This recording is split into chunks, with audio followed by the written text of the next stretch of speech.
Welcome to the Running with James podcast, where every HYROX athlete, OCR competitor, and the everyday runner has a place. We're passionate about building a community that supports, building confidence that empowers, and building champions who rise. Together, we'll push limits and chase what moves us. Remember, when you change your mind, you change your life. Now here's your host, James Wyatt. And welcome back to another edition of Running with James. Guys, I'm your host, James Wyatt, and excited to be back in the house with you. We got Coach Carlos in with us again this week, so it's like back-to-back weeks, dude. Back-to-back. Back-to-back. People are going to get spoiled. He was telling me his small group was on fire today, and I was like, it's because they hadn't been getting their daily dose of Coach Carlos. So yeah. They left angry, though. Did they? Yeah. Because they knew you weren't going to be around very much longer. Yeah, something about the burpees. I tried to kill them. Yeah, it was a little bit of... It's kind of like, when sometimes when your wife gets mad at you, it's not the thing that she says she's mad at you about. That's always just like a catalyst. It's like the straw that broke the camel's back. Yeah, something deeper. There's always something deeper, right? So the burpees, that was just the straw that broke the camel's back. Probably correct. Right? Yeah, good insight. But. Yeah. So, and then we also have Coach Lauren. Hi. She's here too, and she's in it to win it. And it's they win can't something. hear your head nod. And it's win something. They can't hear your head doing that win little something. shaky nod. Guys, it's cool to be back with you. There's so much going on, man, in the HYROX world right now. HYROX World Championships have kicked off. The Elite 15 went out. We got new ladies champion. Got a new men's champion. Yeah. Insane. America. That's right. We took it. Yeah. We took it. Nothing better. I mean, World Cup's going on right now, so HYROX has set the stage for America to just represent and crush the world. Heck yeah. Dylan Scott. That amazed me when you told me about that. Won it at the wall balls. That's crazy. Yeah. Came in he must have been in 6th place. Yeah. And I'm not 100% sure if he went unbroken because they had the camera on Tim and of course, because Hunter. They were the front too, but then you saw the counter and you saw like the first two guys. That it's very disheartening when you see your missed wall balls, reps, the no rep when that counter thing starts going up. Not moving. Yes, and so I think they were like at 6 or 7, and then you looked at Dylan's, and at the time. When he must have got to like 70, and I didn't see any no reps. So I don't know if he went the whole time without any no reps, but he crushed it. Did he go shoeless again? No. He had his new Nike shoes. Oh, no. he kept the new Nike. I wonder if they're like, no, man, we really need you to keep the shoes on for the branding. I don't know. But, I mean, speaking of branding, this week HYROX lost their ever-loving mind.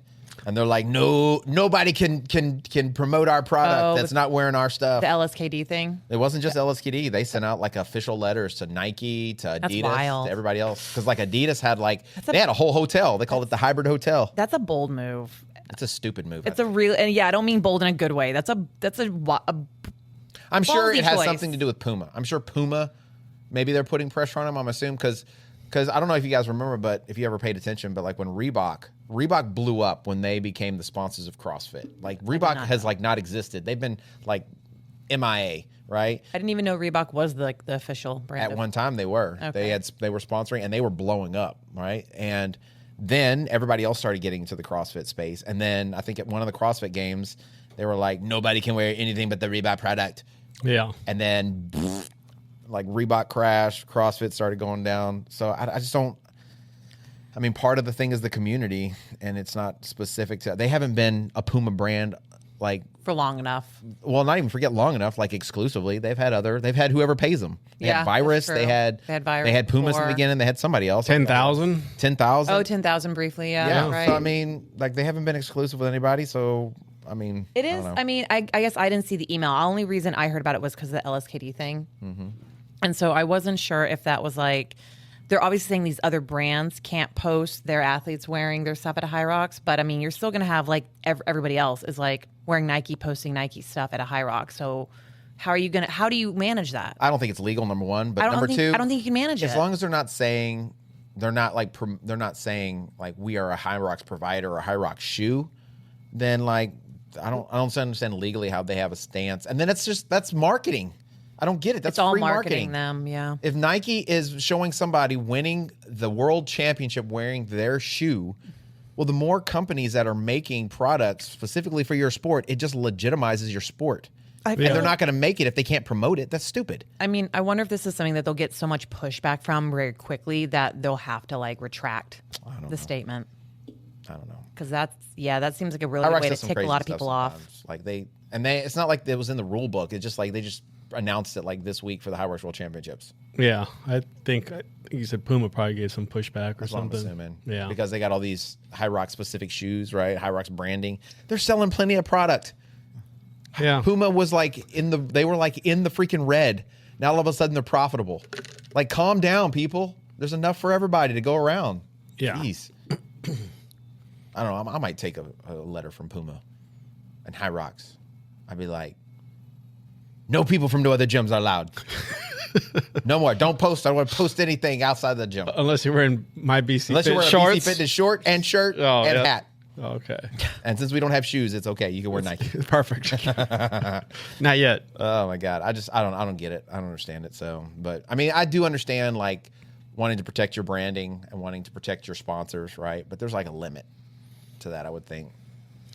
The sport is still, I mean, it's big because we're in it. Yep. You know what I mean? But there's still a vast majority of people, if I had someone message me the other day and asked me how they can do HYROX training. No, exactly. They still don't know how to say it. You can go talk to, 10 people out there and half of them might have just seen like a video. Oh, I saw a quick video of it, but they don't really understand. Is it like CrossFit? That's still what most of the probably majority of the population, us in it, we know all about it and we've been in it, but the majority of the population still doesn't know. Yeah. It's like people saying I ran a 5K marathon.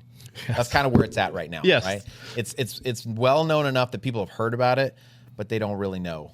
Yes. Or understand it, right? And then, it's big enough now that like other people are threatened by it, right? So they're like, you don't want to be doing that. You're a CrossFitter or whatever. I don't know. You're not going to get shape, whatever.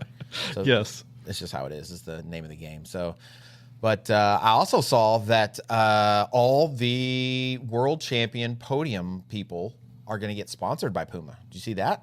I did. Yeah, I think we talked about that before too. Everybody's going to be sponsored, but not just that. They're also giving away free shoes. Getting a whole fit, whole kit. Like they're like, well, not just that, but I mean, like they're giving away like to the participants. There's like 100 people that are going to get shoes, and then the winners get they get kitted out, but they also get like access to whoever that's nice. The design team. All right, stuff. Right now, let's boys, do it. I need y'all to get on it, boys. Hong Kong or bust. I know, man. Next year, that's the other big thing. That's it. Hong Kong 2027.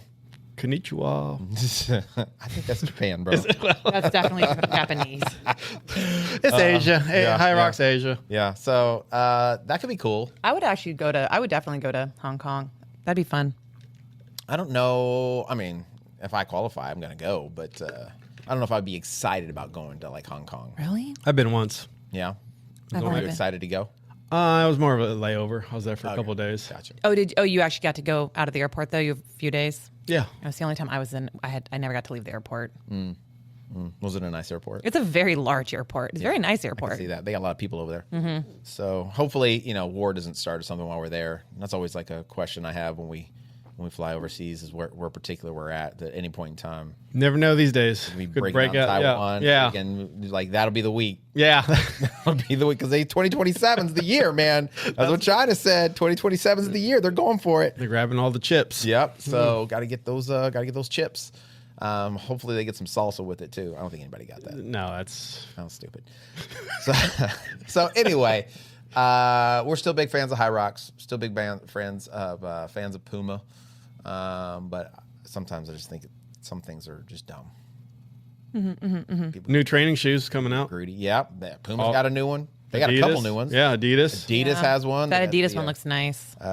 Nike's got one. They actually really? Yeah. I haven't seen one. it. They haven't. It hasn't been released yet. Oh. Right. So they were supposed to be like announcing it this week with the World Championships. What I was told, but I haven't heard any announcements from Nike. But I can't imagine them not taking advantage of this World Championship. Oh.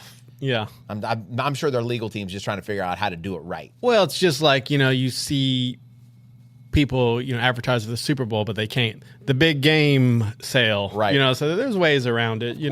The hybrid winner, they'll come up with some sort world champion. Yeah. World Series of Fitness world champion or There you something. go. Yeah. Right. They, of course. Right. So they are the fittest person in Earth or something. I don't know. They'll figure something out. So, but I am a little surprised that Nike wasn't like giving some preambles, because usually they start sampling and putting out teasers. I mean, it's probably kind of like we talked earlier, the Adidas hotel, the hybrid hotel. So I think they're probably just a little bit behind. Yeah. Well, I think Adidas is even trying to start like their own hybrid game thing or something. I saw they did something that was very HYROX-esque about a month or so ago. They have it touring now. Do they? Yeah, I think it's the same one. If it's the same one, they do like a couple lifting stations. Mm-hmm. They do, and then like 2 like endurance stations. It's like 2.5 hours long, but you get breaks. Dude. Yeah. Okay. So you sure that's not the CrossFit one? No, this is a complete separate one. Like I said, I want to say max, like you get like 12 minutes to do like 3 deadlifts, your max 3 deadlifts, and then strict press, I believe. Okay. And then you rest for, I can't remember how much long, 15, 20 minutes. Then you go into an endurance. It's like wall balls, box overs, 2.5 hours. Yeah, but then then you go to the next rest station. And you rest for like 20 minutes. I suppose they have like recovery like boots and stuff, and then you go into another one kind of deal. Oh man, so I don't know. That seems like a recipe for like suck. Yeah, so like injury or something like that. I don't know. So, it's a great time to be a quote unquote hybrid athlete. I saw a post the other day somebody was making about hybrid athletes, and people are finding things like HYROX and they're lifting and running, and they think they've found something new. And people have been doing that for years. That's true. I've been lifting and running for over 10 years. It's crazy. Just didn't have a label yet. We didn't have anything to really honestly compete in. So it's kind of one of those things where we're obviously going to see. It's kind of like when Spartan came around, or I guess maybe Tough Mudder might have been first. It was Tough Mudder, and then Spartan came, and then it was like Savage, and then there's like, whatever those other, like Conquer the Gauntlet. There were all these other like I almost feel we should like take our caps off in remembrance, or I know, right? Pour a little bit out for all this year. All gone the way of the dodo. Like like the Academy. These are the people we lost this year. That's exactly all right. the races we lost. Unfortunately, they're gone, man. So, but I feel like the HYROX stuff and the hybrid fitness stuff, or what have you, it'll probably be in the Olympics in 2032 or whenever, and then. If that happens, then there's no telling. I even saw this week that there was a capital investment group that was in talks to purchase HYROX. Really? I did see that, and sometimes when the capital investment buys restaurants, it always goes downhill. I don't disagree. I wasn't a fan of that. I'm a fan. I'm happy for them. They're going to make a lot of money, but like usually the product does not benefit from it when that happens. Yeah, right. Because usually what they try to do is they try to make it as profitable as possible so that they can sell it. Hey, here's our sticker we got at the end instead of a patch. Oh, no. That's it, man. That's it. Exactly right. So we'll see where that goes. But, I mean, obviously it's blowing up, and there's so much going on. There's so many other companies trying to get involved with it. It's on the uptick. Yeah, exciting news all around. All of it's exciting. So if the sport you're in has that kind of buzz, it's pretty cool. Yeah, to be a part of that. So, but I feel like as you're going through the motions, I mean, it's still like such a new sport that people are still trying to figure out really truly how to effectively train for it. I think a lot of people have a lot of different theories and ideas about it, and most of the people that I've talked to that come from other places, they're like, yeah, I went to this HYROX gym or whatever here, and they would tell me what they're doing. I'm like, I don't know if they're a HYROX gym as much as they were a gym, and they became a HYROX affiliate, and they just tell you that now they're doing HYROX training. Yeah. Right? So it's like F45, right? F45 hasn't changed how they do classes. They're just now saying, hey, we do HYROX races. Yeah. And they don't really, from my experience, they don't really understand what it's going to take to be a HYROX athlete.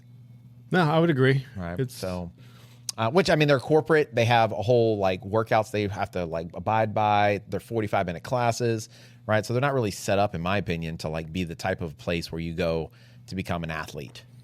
Yeah. So. It's more like of a HIIT training kind of, I would say, or just like a circuit style. Circuit, from what I've seen from the workout. So I don't know. Like I said, it's all still learning, but it doesn't, it almost gets to the point of like when we talk about training, being specific to the training. Are the workouts just really looking to get you fitter or actually train you for HYROX? Right. So kind of being more specific to the training, or it's just kind of we're throwing a bunch of stuff at the wall and seeing what sticks. Right. So I just started training a guy this past month or what have you, and he was going to another affiliate or what have you, and he was kind of talking about their training and all types of things. He's like, man, I went and did this race and my very first one, and then I went and did this one and I improved a little bit, and then I went and did this one and then I improved a little bit, and then I did this one and I went backwards, and then I went and did this one and I went backwards, right? And he's like, so I just feel like I plateaued, and so I'm not getting any faster. And I'm not sure why, and now I'm hurt. Like all of a sudden I started having like some knee pains and some ankle pains and stuff. So I feel like I've just hit this huge plateau. On top of that, like I'm not able to train like I was training before because now I'm hurt, right? I'm injured. And so like that's kind of what I see a lot of times with, people coming from, different types of places, is that they kind of hit these plateaus. A lot of it, I think, is a lot of like runners in general, right? They'll go sign up for like a 5K, or they'll sign up for like a 10K or a marathon or something, and they'll go out and run. All of a sudden, like they start running because they haven't been doing anything, and they get faster, and they get stronger, and they get fitter. Mm-hmm. And then like they train for the next 5 or 10 years, and they can never run any faster than a 2:05 half marathon, and they can't figure out why. And they're always hurt, and they're always injured, right? So those, I think, understanding like the science behind training and sports physiology and everything goes a long way. And so even though the sport of HYROX is relatively new, there are some very specific training elements that you want to put in, or you need to be doing to make sure that you're improving. And I think it works across like all things, right? So whether you're training for a marathon, or whether you're training to be a baseball player, or a soccer player or football player. Sorry, I want to respect the World Cup. America. No matter the interesting thing, where soccer came from? We didn't come up with the word soccer. Did you know that? The English did. Did they? They did, because apparently they had some association. So instead of calling it like the football association, they just call it the associate or something like that. And then they had some habit of putting ERs on the end of their words. And so it went from like association to soccer. Okay. And then when the sport started coming over to here, well, we already had football. Gotcha. So we just stuck with the soccer name. So we didn't even come up with it, and we get the blame for it all the time. Wow. We were just following the Brits. Hopefully. I don't know why I just went through all that, but a very interesting fact. You're welcome. Because it's World Cup. It's World Cup. That's what it was. There you go. World Cup. So, but whatever you're training for, you want to be specific, like you said, in your training. And you want to make sure that if you are going to reach your potential, you're not doing things that are sabotaging your fitness. No matter what you're training for, I think what you just said, whether it's a triathlon, marathon, HYROX, you are limited by the physical capabilities of your body and what it can take. Mm-hmm. And just like you said, everything, there's a certain amount of load your body can take, mm-hmm. whether it's just doing those repetitive motions, it's how to manage that load, in training, fatigue, and making progress. Your body will break down if not done properly. Right. What do you think? So when you think about like people hitting plateaus and stuff, what do you feel like are the biggest excuses people use, or reasons why people say, I'm not going to get any better, or I can't get any better than where I'm at now, or I'm not getting any better than where I'm at now? What are some of the biggest excuses you feel like people use? I would say they blame their training. Okay. Most of the time, if they've come to me or I've talked to them, a lot of times they've done the same thing over and over. Okay. They've kind of repeated the training. They have a workout they like. They keep doing it. It was so great, and I've been doing it now for 6 months. It's like, they've never really changed. Yeah. Lauren? Oh, sorry. I thought I wasn't. You said that the way you said. You're still part of the show. Yeah. I wasn't sure it was my turn. Feel free to engage anytime you want. I wasn't sure it was You're my welcome. turn. Okay, I'm sorry. I would agree. No, I think a lot of times when people plateau, they tend to either blame the workouts, or sometimes if they're working with a certain instructor or a coach, they might say, well, my coach isn't giving me the right stuff. Sometimes I think people just try to point the blame at the wrong things, and sometimes that's, another individual who's teaching them. Mm-hmm. So I think those definitely play a big part in why people plateau. So blaming other people? Blaming other people, for sure. Yeah. No one wants to take accountability. Sure. I hear a lot of people, one of the big things I hear more than anything is like age.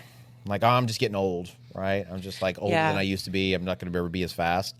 Like if you hear like in bodybuilding and stuff, a lot of times you hear them talk about genetics, right? They're always talking about, oh, he just had amazing genetics. Everything's about genetics. It has nothing to do with the freaking 4 gallons of steroids he's been pumping in himself, right? But it's strictly genetics. People I feel like a lot of times I hear, these are the things I hear. I hear age a lot. I hear schedule a lot. I just don't have the time to do what I need to do, right?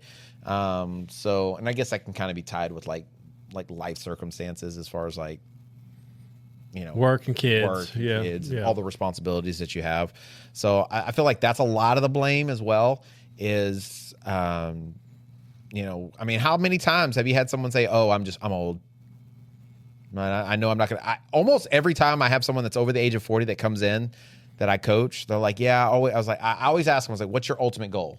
Like, perfect world, what would you be able to do? And they're always like, well, I'd like to do this. And I was like, no, I mean, like what's like the number one goal? Well, one day I used to want to be able to do this. And I was like, well, why don't you want to do it anymore? Well, I'm just getting too old now. Yeah. Right. So that's what I hear like constantly. They've aged out of the dream. Right. How old are you? 32. Yeah. Oh. I was like, well, that makes sense. Yeah. You're basically in the grave. So I understand. Right.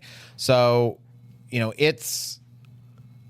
I think a lot of times, whether it's, you know, repetitive training, doing the same exact thing over and over again, whether it's you have a good coach or you don't have a good coach or you don't listen to your coach, or, you know, whether it's the age thing or the time thing, you know, I personally have not experienced it as of yet. And a lot of the data even shows it, that for the most part, your body can continue to get better and improve, you know, well into your 70s.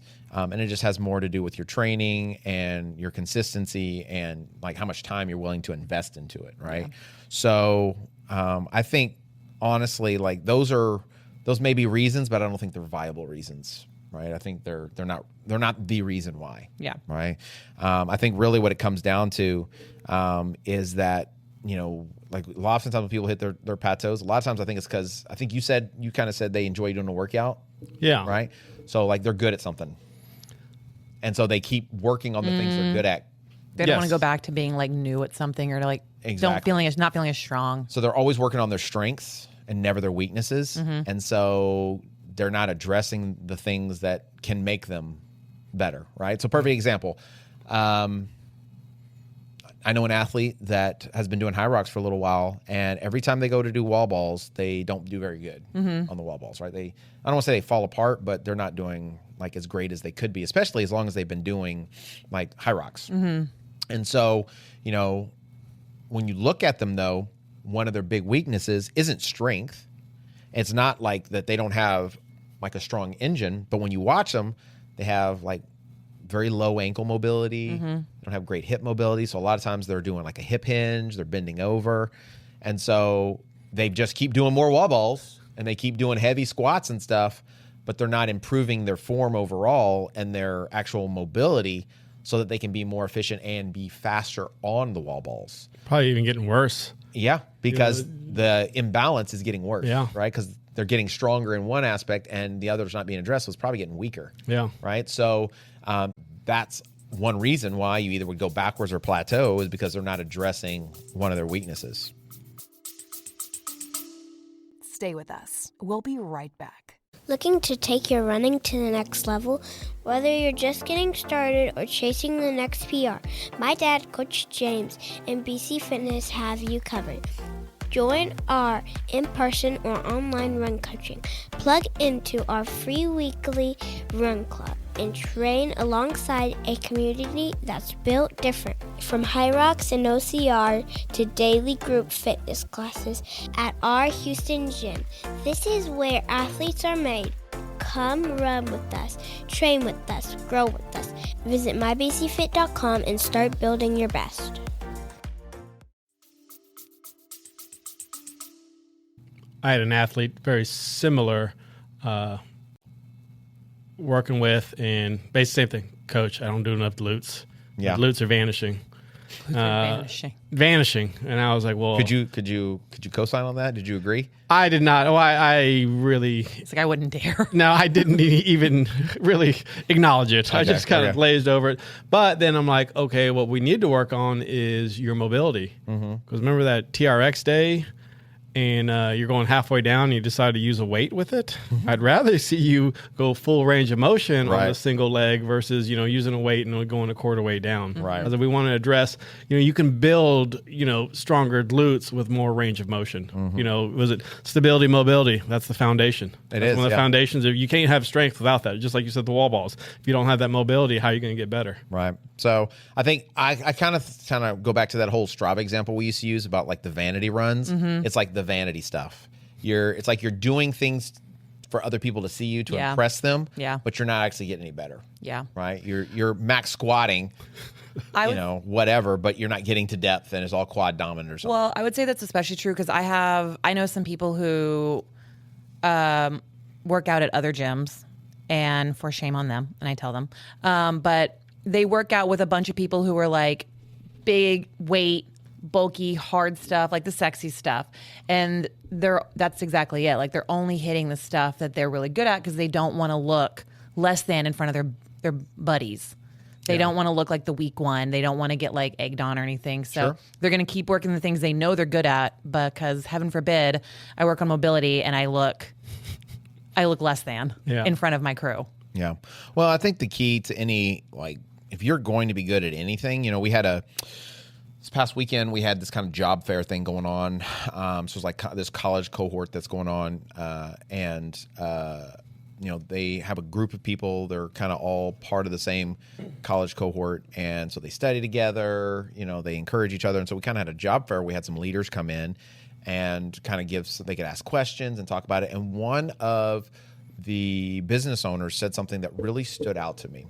And what they were talking about is like, if you're going to be successful in anything you do, there are a couple things you need to do. The first thing you need to do is find like someone who's doing it, right? Someone who's really successful at what it is you want to do and learn from them, right? Like mirror them, follow them, let them mentor you, right? Listen to them. And then the other thing they said was, whatever it is, you need to become a subject matter expert. So you need to learn as much about it as you possibly can. So you find something you're passionate about, you learn from someone who has been doing it and has been successful, and then you educate yourself as much as you possibly can. And so in everything that you do in life, if you want to be successful, those are kind of like three very important like recipes for that success.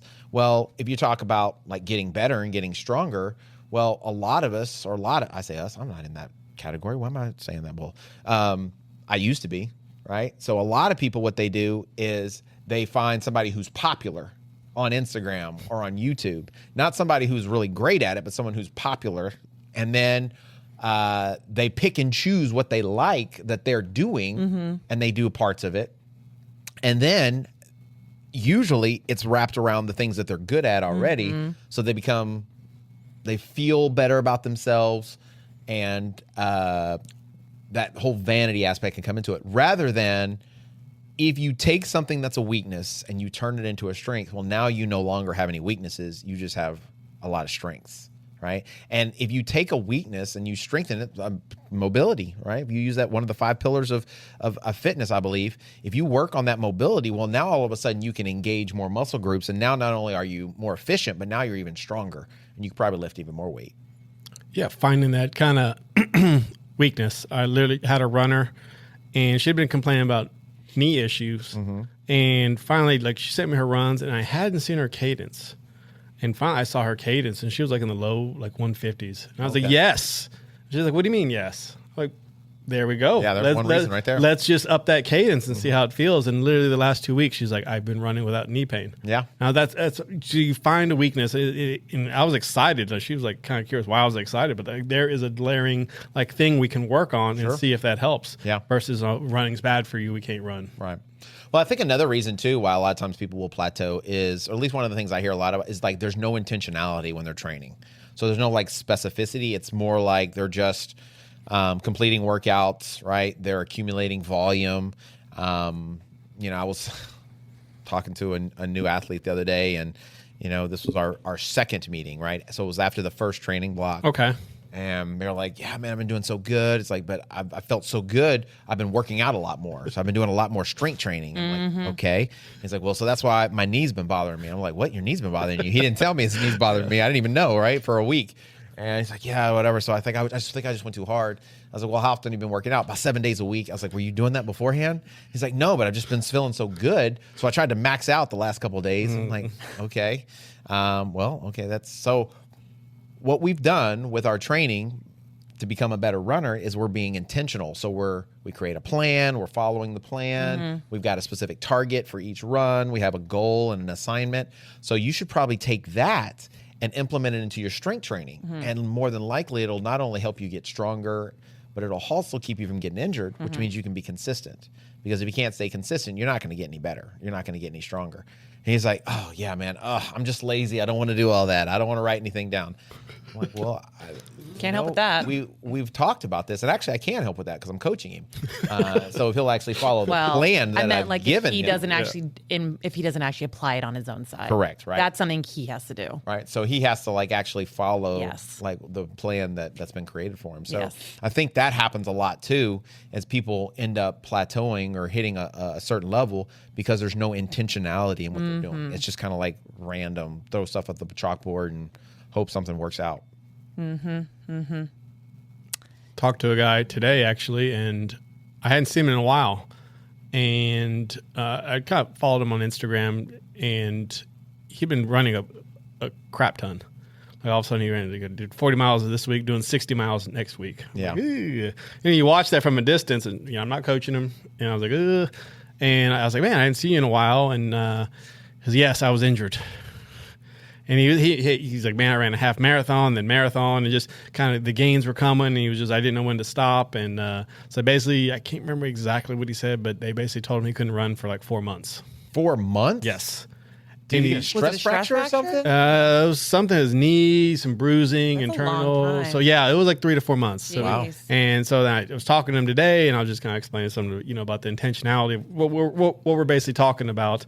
And he was like, well, they just want me walking and running right now, and I don't feel that's enough. He's like, do you think I should follow it? I'm like, yes. Yeah, you should. What you just did just led you to be injured for 4 months. Right. So it's just kind of, sometimes we are our own worst enemy. We can be, right? We can be. So it's kind of funny because, number one, part of plateauing as well, other than that not intentionality stuff, is like not getting outside of your comfort zone. So like not pushing yourself to a place of discomfort.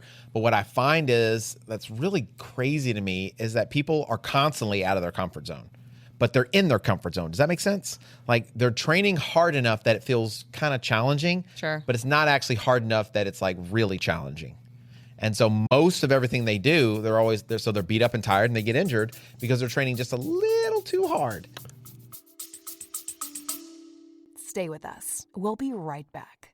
Are you ready to unlock your full potential? I want to introduce you to the Fit, Healthy, and Happy podcast, a powerful resource to transform your life today. With expert interviews, practical tips, and inspiring stories, this podcast is your roadmap to lasting wellness. Here's what a listener has to say. I used to struggle with my health, but this podcast changed everything. It's like having a personal trainer, nutritionist, and life coach totally for free. With over 2,000 5-star reviews, we're a podcast you can trust. The Fit, Healthy, and Happy podcast, available now wherever you get your podcasts.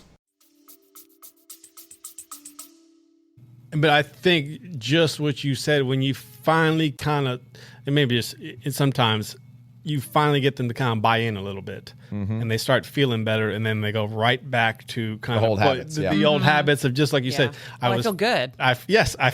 I didn't know. I need to use this fitness now versus seeing that the changes they've made have actually led to them feeling good and training. You're not supposed to be. I mean, yes, you at the end of a good training block, you are going to feel a little bit beat up, a little bit fatigued, tired, yeah. But you should not, like each, week one of a training block, you should not be demolished. No, you should be capable but fatigued. Yes, yeah, right, yeah. So, no, hopefully when I say this, there's not going to be like a myriad of athletes that are like, oh, he's talking about me, because I feel like I'm going to get this comment. But what I notice a lot, probably more often than not, is, like I said, people train a little too hard. Yeah. They do just a little too much, right? Often a little too soon. Yeah. And so when they come in and I start coaching them, and I'm like, okay, we got to slow down. Yeah. We got to ease back. I want you to feel good. Well, once I get them to finally do that and they feel good, and then I'm like, okay, now it's time to do some challenging stuff. And then I'll give them paces that I want them to run, right? Based off of their goals, right? So they're like, oh, I want to run a sub 3 hour marathon. I'm like, well, if you're going to run a sub 3 hour marathon, well, then when you're doing a 1K, you need to be running this. When you're doing, a threshold run, you need to be running this pace. And they go out and they run it for like the first 5 minutes of the first mile. And then the last couple miles or the last 10 minutes or so, the pace just keeps getting slower and slower and slower. Yeah. And then it always, like, I don't want to say cracks me up. It always amuses me a little bit, because I'll say, so how'd you do on the pacing? Oh man, I hit the pacing really well. I did good. And then I'll look at it, and like, let's say the goal was to run a 7-minute pace, right? And it'll be like a 6:30. So really fast. For the first mile, and the second mile is a 7, and the third mile is a 7:30. So it averaged to be a 7-minute pace, right? So they're like, I hit the pace. But then you look at it, they actually didn't hit the pace, because they only hit it 1 mile, and they probably only hit the pace because they got tired from the first mile as they kept getting slower and slower. So they weren't consistent. They just ran too hard. And so when you look at, like, say, their heart rate, it's like red. The whole thing's like in the anaerobic. So it's not even a threshold effort, because they pushed too hard in the beginning and they didn't go fast enough. And the other flip side of what I'll see is they'll go out and they'll run it, and they'll start too fast, and then they blow up, and then they get the last, like little bit of the run, like, oh, I couldn't keep the pace. I just couldn't do it. It's just too fast. I just can't hold it. I can't hold it. And then I look at it, I'm like, well, number one, you ran a minute and a mile too fast in the beginning. But number two, maybe you're not at the fitness for a sub 3 hour marathon, right? Maybe you're at a 3:30. So maybe we should shoot for a 3:30, because currently the way you've been training and where your aerobic capacity is and where your lactate threshold is, this is your current fitness. Yeah. So just making an arbitrary number up and then just like hoping someday you're going to run it doesn't actually work that way. So you have to train with intentionality and specificity. And as you improve, those numbers can change and they can get lower because you're getting stronger and you're getting more fit. It's kind of, look, we always go back to HYROX. You could say you want to run a sub 60. Yeah.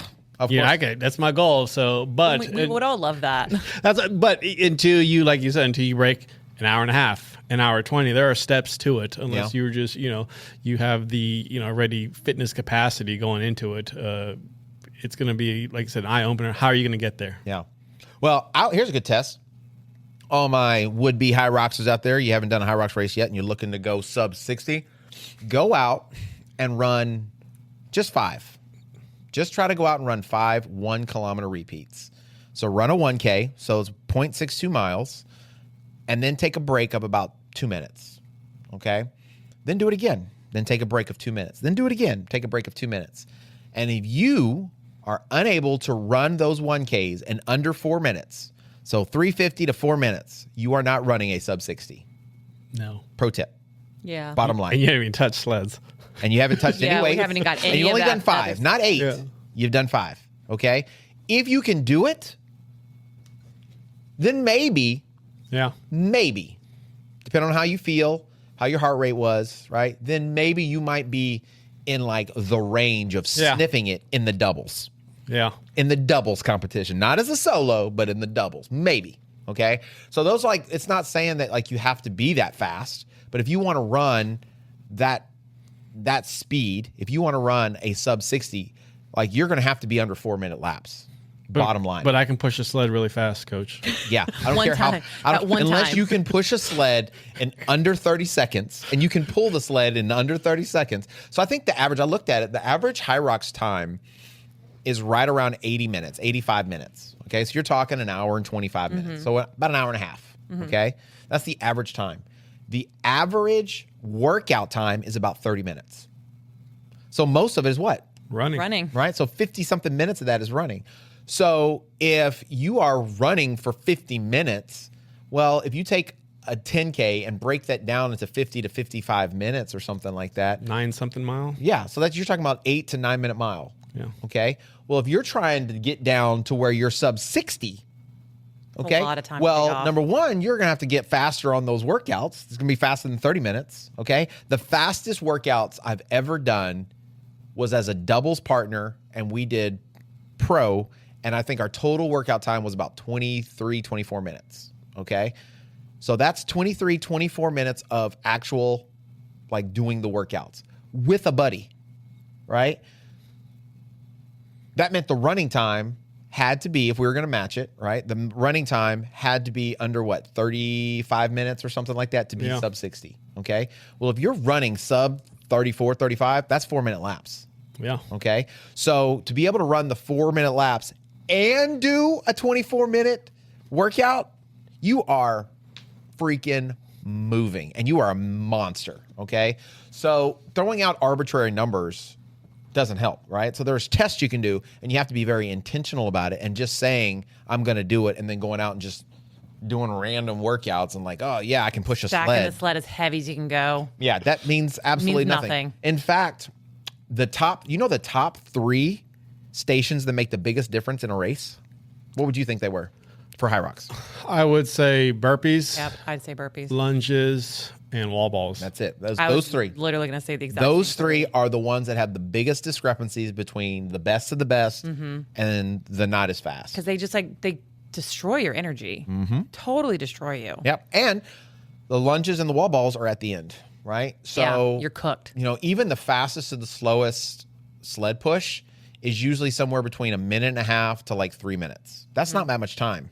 Whereas like with the wall balls, the fastest is like 3.5 minutes, something like that. Whereas the slowest is like 15 minutes. Yeah. Right? That's a huge big discrepancy. Range, yeah. Same thing for the burpees. The fastest burpees is around 1 minute, 1.5 minutes, 2 minutes, something like that. Wild to me. Whereas like the slowest burpees could be like 10, 12 minutes. Yeah. So the discrepancy in those is so huge. Whereas if you work on those and you get better at those, even if you suck at the freaking sled pushes, you're still going to be able to do all right. Yeah. You're not losing that much time against the field. No. Exactly. So, so when you're training with intentionality, you realize these are the things I actually need to work on to reach the goal. And that takes you to another level of fitness and takes you over that plateau level, right? Another big thing that I see happen a lot is you carry more fatigue than fitness, right? So I try to kind of teach my athletes that as you increase volume, as you increase intensity, you should be increasing fitness. Okay. But as you continue to do that, as that kind of like graph goes up, well, as fitness goes up and volume goes up, fatigue also starts to go up. Yeah. And when fatigue hits your fitness, that's when you plateau. Yeah. And so that's oftentimes why we do like training blocks where we'll increase, and then recover. Yeah. Right. So it's more, instead of like a straight line going up, it's more of a stair step, right? You step up, take a little break, step up, take a break, step up, take a break. And so you are moving up, but you're doing it in periodization, right? You're doing it in blocks, right? And so that allows your body a little bit of time to recover so that you can handle the next jump or the next big push you may be trying to require of it. So I think this is where, recovery really becomes an important part of it.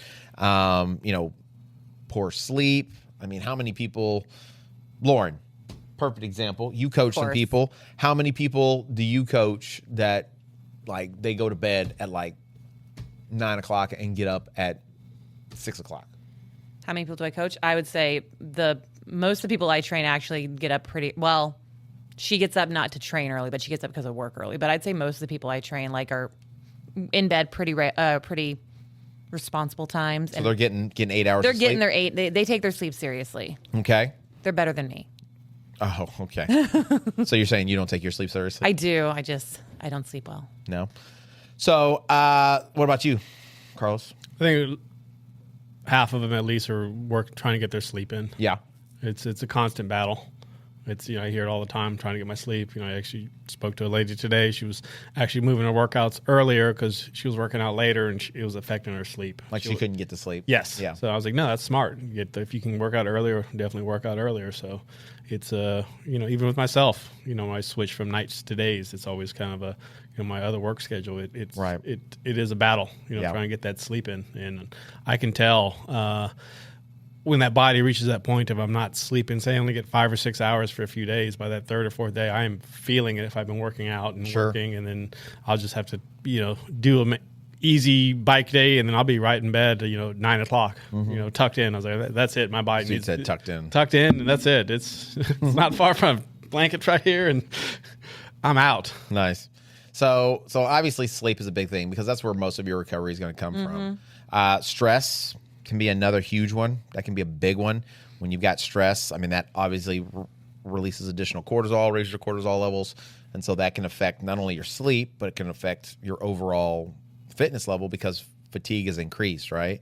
The body doesn't know a difference. It doesn't. It really doesn't. Right? You get the stresses of training, but the stresses of life, it's going to just compound. Well, I think it's really interesting because like the busier your life gets, and I mean, let's be honest, our lives are pretty busy nowadays, right?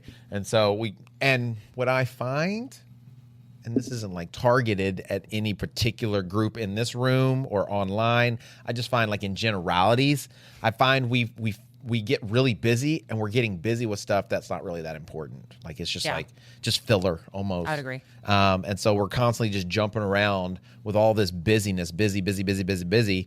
And like, we're not effective. We're not productive, and then on top of that, it causes additional stress because we're not doing the things we're supposed to be doing and we're trying to get this other thing done. And then on top of that, we don't get to sleep because the stress has got us. We're laying there thinking about all the things we're supposed to do. As I'm scrolling. Yeah. As I'm scrolling through the thing and I'm like, So, fatigue can definitely hide progress and hinder your fitness and cause this plateau. So, that's why we taper before a race, right? So we lower intensity, we lower volume, and then all of a sudden we get this crazy bump in fitness, right? So, I've heard people call it the taper magic, right? So, got an athlete right now getting ready for a race, and he sent me his run the other day, and he's like, "Oh, the art of the taper magic," or something like that, or the beauty of the taper magic, because he did his workout, and it was the smallest workout he's done probably in the last, 6 months or something like that. And he just like his heart, it was like green, but he's running the pace, he's doing the whole workout, so the workout felt easy for him. Yeah. When it's not felt like that over the last several months because of all the volume and the intensity of the workout. So, setting those opportunities in where you do sleep, where you do the stretching, recovery, taking ice baths, hot baths, nutrition, feeding yourself so that you're fueling properly, right? So, that's not another reason why you're fatigued, right? Because, I had someone just the other day, they were like, "Oh man, yeah, he's like, I don't know why I'm so tired during my workout." And I was like, "Well, what'd you eat today?" Dude's like, "Well, I had some Starbucks this morning." I was like, Starbucks what? "Well, I had a coffee." I was like, "Well, that's not food, bro. That's coffee." Yeah. And he's like, "Yeah, I know, but it had cream in it." I'm like, "What?" I was like, "Well, what'd you have for lunch?" "I had an acai bowl. I was like, "Oh, okay. Well, did it protein?" Yeah. I put like double chicken. I was like, "Okay, that's great. Well, what'd you have for any snacks before you came and worked out tonight?" "No." "Well, I had a donut." So I'm like, well, this is one reason why you're tired, bro, is because you're not fueling yourself for what it is you're trying to do. So you don't have enough calories, you don't have enough carbs, you're not, maybe you're spiking your insulin levels with all that sugar. So you're literally asking your body to do something without putting the gas in the tank. It's like if your high performance car, you want to go race, and you literally just put pudding in the gas tank. No, exactly. I mean, it's just, why is my car not working? Right. The car that says only put premium gas in. Yeah, it says sputtering, and you can't figure it out. You don't understand why, because you just put sugar in your tank nonstop, right? So those are things that I think are very important that allow you the opportunity to benefit from all the hard work that you're truly putting in, right?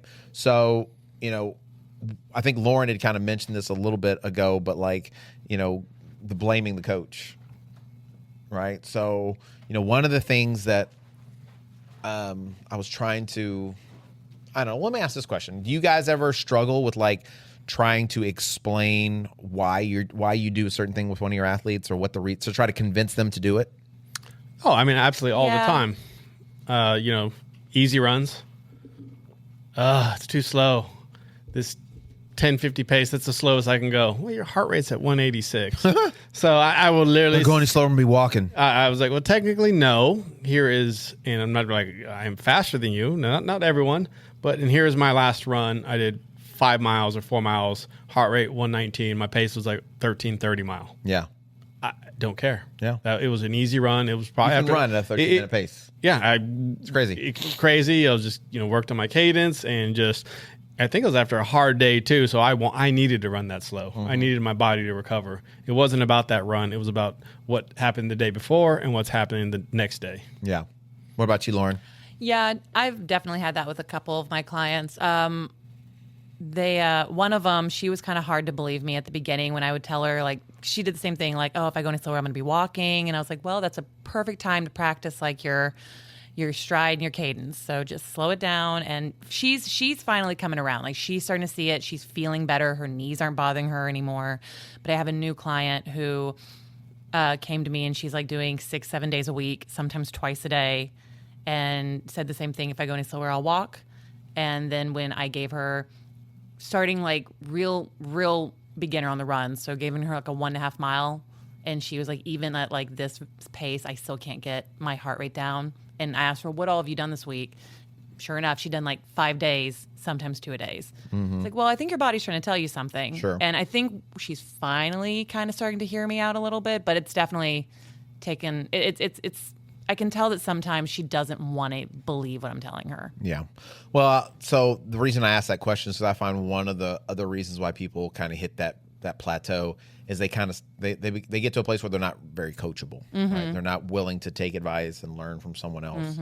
And so I think this is kind of a big one because, when you stop asking questions, when you stop learning, when you stop trying to adapt, right? I mean, I mentioned earlier, right? If you want to be successful, find someone that's good at it, that knows what they're doing, learn from them, right? And then you go and learn as much. You become a subject matter expert, right? And I think, and I'm not trying to dog out necessarily like social media and social media platforms, stuff like that. But when you get your news and your like training information from Instagram or TikTok, you're probably not looking at the best source of information because everybody has a platform, right? Everybody can get on there and anybody can, and you don't know what their credentials are. You know what their history is. Maybe they've got abs, right? And that if you've got abs, you are immediately someone that can be listened to. Well, you know what you're doing, just so you know. Well, and let's talk about what we've already talked about at the beginning of this episode is people only want to show the sexy stuff. They want to show the stuff that's impressive. And so no one's going to want to show the slow work or the stuff that maybe they're struggling with. They're going to just post stuff that is going to get them the good views. So if you're always like if you're always looking at people who are just showing really good stuff all the time, like you have no idea what's really happening in the background. Sure. So I think having the ability to learn from other people, and just in life in general, I find the most successful people in life are the people that can listen to other people, step outside themselves, get over their pride, and they can listen to other people that have been doing it longer than they have. They may not always be right about everything. They may not have it all together all the time, but they must know something because they know more than you and they've been doing it longer than you. So, I was one of the things when I was younger, I always wanted, I was always looking for, I wanted somebody to teach me, right? I wanted somebody that I could trust, that I could really listen to, that had done it before so I could do it the way they did it. And that was hard. I never really could in the beginning when I first started training. If, I would connect with different people and, I'd either get hurt or, they didn't know what they were talking about or whatever. And so kind of like the whole social media thing, I was listening to the wrong people. And so when something like that happened, then I eventually became unteachable and I didn't want to hear anything from them because they didn't know what they were doing. Nobody knew what they were doing. So I didn't want to hear them, but it was also because I went to the wrong people. Right. And so for a little while I became, I don't want to say uncoachable, but I kind of became a little uncoachable. I wanted to do it on my own. I wanted to figure it out for myself. And so that was a huge learning curve as well. And then finally I got connected with a couple people that knew what they were doing and they could explain to me, because that was one of my biggest problems is I would start asking people questions about why we do this and they could not answer me. It was like, well, it's because this is what we do. Yeah. Well, no. What do you mean? This is what we do. That's not science. What does that got to do with anything? And so when people were able to explain to me, the movement, or they were explaining to me aerobic capacity, and VO2 max, what that actually meant, Well, that meant that they had studied. That meant they had experience. That meant they knew what they were talking about. And it allowed me the opportunity to like basically connect the dots and say, okay, this is why I should slow down. Or this is why I should do a lot of easy stuff and only a little bit of hard stuff. And so it allowed me the ability to learn from them and to kind of follow their example because I found the right people. So, you know, should you listen to everybody? No. Okay. But you still want to be a teachable person. You need to look for those moments to be teachable. And then don't be afraid to ask questions, and then don't be afraid to do additional research, right? I'm thinking of one particular athlete right now. This person asks me questions all the time. And sometimes I'm not sure if they're trying to catch me, like they're trying to trip me up. They're like trying to ask me a question. Like there was this one question they asked me, and it was like maximum velocity or like maximum opacity or something. I don't know what it was, but it was something I never heard of before. And I was like, he asked me, he's like, hey coach, can you tell me what this is? And I was like, have you ever heard of this? And I was like, no, I don't know what that is. And I was like, it sounds like it could be like something to do. Cause then he started explaining what they were saying. I was like, well, it sounds like they're talking about threshold training, like LT2 training, like lactate threshold, like your second level lactate threshold training. That's what it kind of sounds like, but I've never heard of that before, so I don't want to like tell you, but I'll look it up. I'll figure it out or what have you. And so I went and looked it up, and that's exactly what it was, right? Oh. And so it was like just you're working right above at the edge of your lactate threshold, connected with maybe a little bit of zone 5, right? So getting into your anaerobics, you're kind of back and forth into those two. And so that's their term. I don't know if that's like a common term because I'd never heard of it before, or if that was like that coach's like term that he made up or something. I don't know. So I was able to go back to him. And so I think sometimes he asks me questions to see if he can trip me up, to see if I actually know what I'm talking about, right? Yeah. Or he'll see something from someone else that they're doing, and he'll bring it to me. He's like, hey, I saw them doing this. What do you think about this? You know, and I'm always a little cautious at first because, you know, if I'm not familiar with it, I don't want to not be open to it. Yeah. Right? Because there's still stuff I'm still learning, right? And you always want to keep yourself available to learn new things. And so, but I welcome questions because I think that's a lot of times how you learn is by questioning, by asking things. And I think some people get it twisted, right? I think sometimes people question just for the sheer point that they're like contrarians, right? They just question just because that's what they do. Not to learn, not to get better. They just do it just to almost just like get under your skin. Maybe, yeah, right? Some of it I think is to get under your skin. Some of it's just to like always like kind of put you on the spot. Right. But then there's those people who are actually asking questions because they want to learn, right? So I ask questions because I want to learn and I want to understand. And I think sometimes people don't understand that because they feel like, because they're not knowledgeable themselves. And since they're not knowledgeable, they feel a little defensive, right? And they're like, oh, I'm being attacked. Yes, there you go. That's the word. So attacked by this question. So I think questions are okay. And I think that like understanding that part of learning and being coachable or being teachable is that you need to be also able to, whoever's coaching you, ask them questions, right? So I really think the best athletes, the way they break through is they stay curious. They ask questions. They're always learning. They're always kind of evolving as well. You know, they address the weaknesses. They're not afraid to work on the things that they don't like working on. Yeah. Right? They work on mobility. They work on, flexibility. They work on, an imbalance. If their left leg is smaller than their right leg or something, they work on those weaknesses.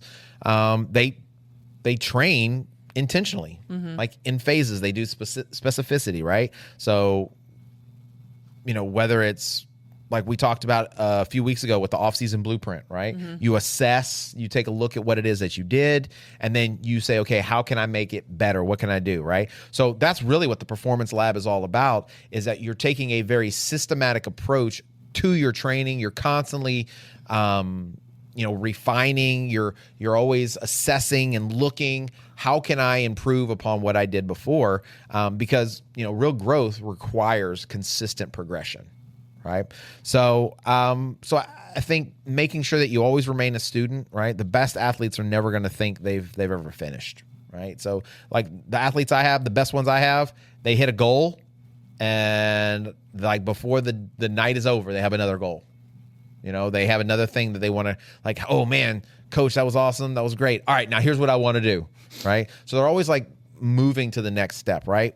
And so it's not that they're not satisfied, but I think what it comes down to is that they learn that, man, I keep getting better with the consistency and with the intentionality. What am I capable of doing? Yeah. What can I truly do? And so I think it opens your horizons. And so in other words, instead of thinking age or genetics is something holding you back, you realize the only thing holding me back is me and having the right mindset and doing the right type of very consistent training, right? So, you know, where do you guys think that, you know, overall with all the people you coach and in yourselves, your own lives, where do you feel like most people are currently plateauing? You think it's in their mindset, their recovery, in their training, their consistency?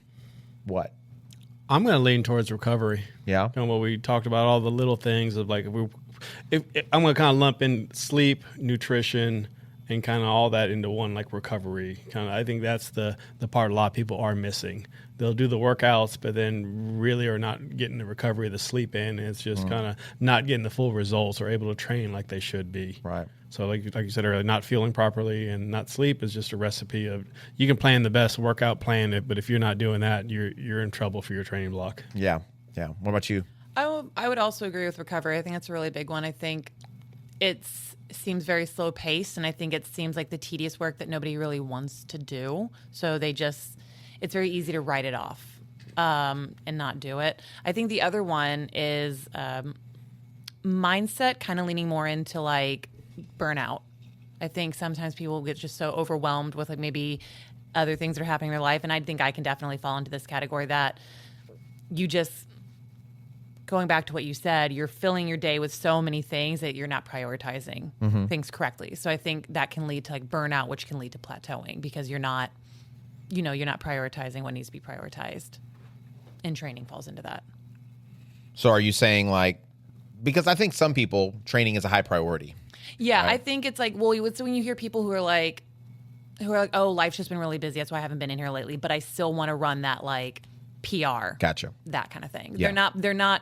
They're letting other things in their life dictate whether or not they're making it to their training goals, or they're hitting their runs, or they're doing their recovery. So kind of coming back, and then they're just like, well, it's okay if I skip the gym today, but I'm still going to expect the exact same results. Yeah. No, I get that. So, I think here's the thing for me. I think like what we do, right? For the most part, we are, but we aren't professional athletes, right? You know, we kind of are because we're in the industry and we're coaching people, right? But we're not being paid to like actually athlete. Puma's not decking me out in right. here. So yet. Not yet. Not yet. We're paid to coach people, right? Or to help people. So, but even with that, you know, running a marathon in under 3 hours is not going to like change your life necessarily in like financially, right? It's not going to, more than likely, right? I mean, it could if you know how to like, take advantage of that. But technically, it doesn't really matter how slow or how fast you are in HYROX, right? Yeah. In the grand scheme of things, right? Now, yes, there are a lot of discipline things that can help you in your regular day life. There are definitely some fitness things and some mindset things. So there's like a lot of things within the training that I think are very transferable to your daily life for sure. But ultimately, whether you run a 70-minute HYROX or a 90-minute HYROX, it's not really that big a deal, right? It's not the end of the world, right? It's not going to make your wife more attracted to you. Get out of the house. You didn't PR. Yeah, no loving for you. You didn't go sub 90, right? So I don't think that's not what we're talking about. What I'm saying basically is, if it's a priority, it's something that you've made that's important to you, right? For whatever reason, right? Maybe it's just the idea, hey, you know what? I've never committed to anything before. Yeah. And I need to conquer this so that I can prove to myself that I can commit to something, right? Or, you know what? I've always wondered, perfect example, I had an athlete say that they always wanted to be an athlete when they were younger. And they went and tried once because they were fast when they were younger, but then they immediately got into it and realized that everybody was faster than them, right? I don't think they considered that the other people like had been training and had already been athletes for a while. Yeah. And that's why they're good, and that they might have been able to do it had they stuck with it, right? Yeah. But they kind of got intimidated, and so they didn't. Well, then now they're in the space with other athletes, and, you know, they're not even thinking about comparing themselves necessarily to other people. They're not doing it because they're being better than other people. They're doing it now because they want to be better than they were. Yeah. And so it's become a very personal thing for them why they do it. And so that's why it's a high priority for them. So, you know, realizing that this is not like a life or death situation, but it can do a lot of things to bring a lot of positivity, a lot of enjoyment, health as well, right, to your life. And so if you make it a priority, well, you've got to commit to it. You might as well be smart about it, right? You might as well, you know, I've always been taught, whatever you do, do it to the best of your ability, right? If you're not doing it, my dad used to put it this way: put your whole butt into it. I was literally just thinking Don't do anything half-assed. No half butt. Oh, that's how he would say it. That's how he would say it. Yeah, that's and how he would I say it. Put both cheeks in. Both cheeks. Both cheeks.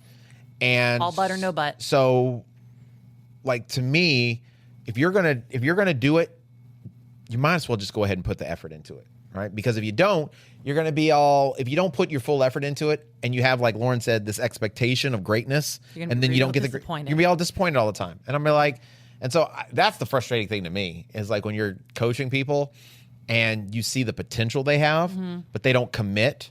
But they say they want whatever the end goal is, and then when they get to the end goal and they don't get it, there's like, oh well, it happened, my butt hurt, whatever. I don't know. And I think that's it. I think when you don't commit, but you set yourself these really lofty goals and you don't hit those, you're really just shutting the door on yourself to really like see what you are capable of. Sure. Because a lot of people just like say, oh well, it's just not meant to be. Yeah. And that's what happens with a lot of people. They just say, okay, well, it didn't happen, so it must not just be. It's not for me. Right. And they just walk away from it. But. Right. That's a disservice to you. So I just feel like, you know, instead of running around being frustrated all the time, instead of plateauing and not feeling like you're getting any gains, I think when you get to that place, I think all you need to realize and come to the place of is that, you know, a plateau isn't like proof that you're done or that you're incapable of doing it. It's just proof that it's time to like evolve. It's time to change something. It's time to like do something new, do something different. And if you don't know what that new thing is, do some research, learn, go talk to somebody. Try things. Yeah, go do some different things. You might be surprised that you might really enjoy it, or, you know, you might actually learn something and realize, man, I've been shooting myself in the foot for the last 10 years. Man, I need to get my act together. Can you imagine your partner in an attempt to help you reach your goals, like giving you the ultimatum of like, you're either going to work hard and hit this goal or no special time for you, no fun times for you at home? I don't think I understand what you're saying. Are you referring back to what he said earlier? Yeah, I'm afraid because I kept trying to like find a time to say it and he kept talking, so I didn't get a chance to. I mean, I guess that's a high motivator. No I guess. nookie for you. I'm 47 years old, dude. He's like, my time has sailed. Does that need to be the goal? I'm reignite at that this flame. point. It doesn't take much to get me motivated, honestly. Like, if give me a cookie and I'm gonna get excited, right? You show me an earlobe and that's all it's gonna take, bro. So yes, when you've been married for a while, like when the time doesn't, it's game time anytime. Yeah, you brush my shoulder, I'm ready to go. You know what I'm saying? So you take it where you can get it. So any motivators, if I got that kind of promise, I would be a world champion. How about that? You've been right there between Hunter and Tim right now. Exactly. I'd have been like the rabbit. I'd have been the rabid raccoon. You better believe that. Yeah, James Wyatt. That's right. They call me the rabbit rabbit. He ran straight back to the hotel. So yeah, but you should not use those types of things to motivate or demotivate your spouse. People, that should be just part of your relationship on a regular basis. A strong relationship. But if you try it, let us know how it works. Let us know. Send us a message. Let us know if it worked out. Not endorsed by Running with James no, show. It's not it's endorsed by Lauren. No, not at all. So I feel like plateauing a lot of times is a part of people's training, but I don't think I feel like it shouldn't be. Don't get frustrated by it. You shouldn't. It just means, hey, you know what? I need to do something new. Yeah, time to change course. Right. And I think that's one of the cool things. You know, Lauren had posted something, I think it was today, on our BC thing about, you know, how we've grown over the last 9 years or so. And wild. You know, some athletes have become coaches, and then, you know, we've, you know, definitely grown the community and things of that nature. But, you know, when I started BC Fitness, I was 9 years ago. So that means I was 38. So I was 38 years old, and I had a 1-year-old. And since then, I have not done anything less than I did when I was there. I didn't say that right. I'm faster now, stronger now, fitter now than I was at 38. How about that? Does that make sense? Yeah. Yeah. All right. So traditionally, the mindset is that's when you get over 40, you're over the hill. You know what I mean? And so now I am not special by any stretch of the imagination. I don't have any kind of special genetics. There's nothing special about me other than what I've learned and what I implement and what I do on a regular basis, right? Have I had challenges during that time period? Of course. Have I had life happen? Of course. Have I had ups and downs? Of course. But when you look at the trajectory and the entirety of it, you know, I can't think of a moment where I've had like a plateau necessarily, right? So that's pretty cool. I think that's pretty neat. And what's even more amazing is the people that we've talked to, the people that are part of our community, they could probably, every single one of them, I would say the exact same thing. And so, you know, I think that's a testament to the power of a team. That's the testament to the power of good coaching. And I think more than anything, it's a testament that if you do the right things and you're intentional with what you're doing and you focus on the details and you keep learning, then plateauing should never be an issue for you, right? So whether you want to get those gains in the gym by being a gym bro and you want to lift weights and you want to go, you know, flex your abs, if you're plateauing, do something different because you shouldn't be plateauing. If you're 22 years old and you're injured all the flipping time, you're doing something wrong, okay? When you're in your 20s and you're in your lower 30s, you shouldn't be injured because your body doesn't have the kind of mileage on it that Carlos has had. I mean, that like I have. No, you're like Wolverine. Yeah. in your 20s and 30s. Yeah, exactly. You should be able to. You should be an unstoppable force of nature. And if you're not, you're probably doing the wrong things, right? You're probably doing too much of the wrong thing and not enough of the other things, right? So I would just encourage you guys to go back to that drawing board. Continue to learn. Continue to look for new opportunities to add new elements to your training, whether it's recovery, sleep, strength training, aerobic capacity, and you'll be surprised at where you go from there. Facts. Agreed. Yeah. All right. Well, thanks guys for coming in today. You guys have anything else we need to add in there? No, I think we addressed it all. Yeah, we beat a dead horse. I think it's very a lot of information for people to process, and you know how to go about it. Get a coach. Yep. There it is. Oh. All right, guys. Well, this weekend we got our event going on, the Building Champions event. So it's going to be a lot of fun. So if you're coming out, we're excited to see you guys this weekend. If you're not coming out, I don't know what's wrong with you. Shame on you. Yeah, you should be ashamed of yourself. And it is sold out. So if you want to come and watch, you can do that. And we'll have some vendors out here. We'll have some cool people out here. And we'll have some kids out here doing some fun stuff. So we got some a kid event going on in the middle of the day. So be prepared. We got another one coming up in October that we'll be doing. So if you missed out on this one, mark your calendars because it's coming again. So guys, as always, we appreciate you coming in. You can always follow us on Instagram and on YouTube at Running with James. You can also check out our website at mybcfit.com if you want to check out coaching opportunities or you would like to get some of that sweet, sweet merch. Just hit the Get Your Gear Now. And then as always, guys, if you want more content, if you want that next level, if you want discounts on merch and discounts on run coaching, check out patreon.com/runningwithjames. To become a Patreon supporter and to get that sweet, sweet, sweet additional content. As always, guys, thanks for coming in. And remember, when you change your mind, you change your life. Peace out, guys. Bye.